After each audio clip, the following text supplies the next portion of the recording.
Hello everyone, welcome back to another video. आज हम लोग पढ़ेंगे A Different Kind of School, Chapter 5, Class 6. So let's start. I had heard a great deal about Miss Bean's school, but not till last week did the chance come to visit it. When I arrived, there was no one in sight but a girl of about 12. Her eyes were covered with bandage and she was being led carefully between the flower beds. A little boy who was about 4 years younger. She stopped and it looked like she asked him who had come. He seemed to be describing me to her. Then they passed on. Miss Bean was all that I had expected, middle-aged, full of authority, yet kindly and understanding. Her hair was beginning to turn grey. She had the kind of plump figure that is likely to be comfortable to a homesick child. I asked her some questions about her teaching methods, which I had heard was simple.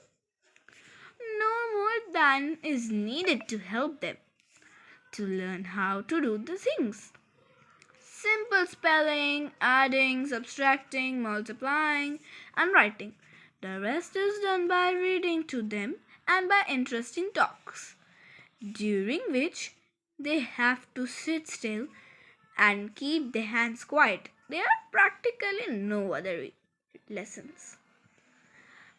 The real aim of this school is not much to teach thought as to teach thoughtfulness, kindness to others, and being responsible citizens. Look out of the window a minute, will you? I went to the window, which overlooked a large garden and a playground at the back. Would you see? What do you see? Miss Beam asked. I see some very beautiful grounds, I said, and a lot of jolly children. It pains me, though, to see they are not also so healthy and active looking. When I came in, I saw one poor little girl being led about. She had some trouble with her eyes.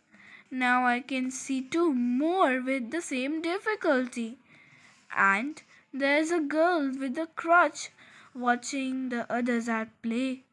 She seems to be a hopeless cripple. Miss Beam laughed. Oh no, she said. She is not really lame.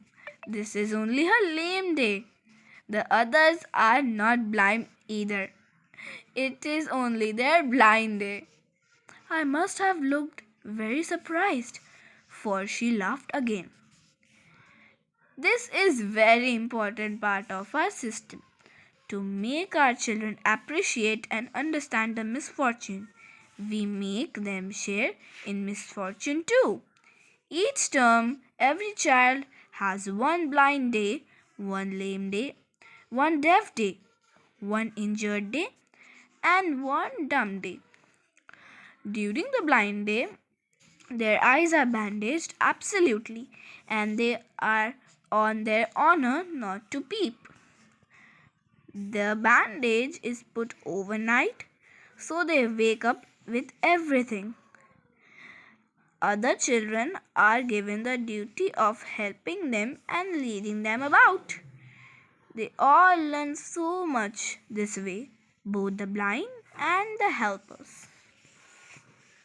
There is no misery about it, Miss Beam continued. Everyone is kind, and it is really something of a game before the day is over.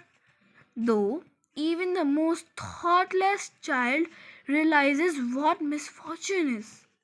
The blind day is, of course, really the worst, but some children of the tell me that the dumb day is the most difficult. We cannot bandage the children's mouth, so they really have to exercise their willpower to come into the garden and see for yourself how the children feel about it. Miss Beam led to me to one of the bandaged girls. Here is a gentleman come to talk to you. Miss Beam left us. Don't you ever peep? I asked the girl. Oh no, she said. That would be cheating. But I exclaimed. But I had no idea it was so awful to be blind. You can't see a thing. You feel you are going to be hit by something every moment. It's such a relief just to sit down. Are your helpers kind to you? I asked. Fairly, but they are not as careful as I shall be when it's my turn. Those that have been blind already are the best helpers.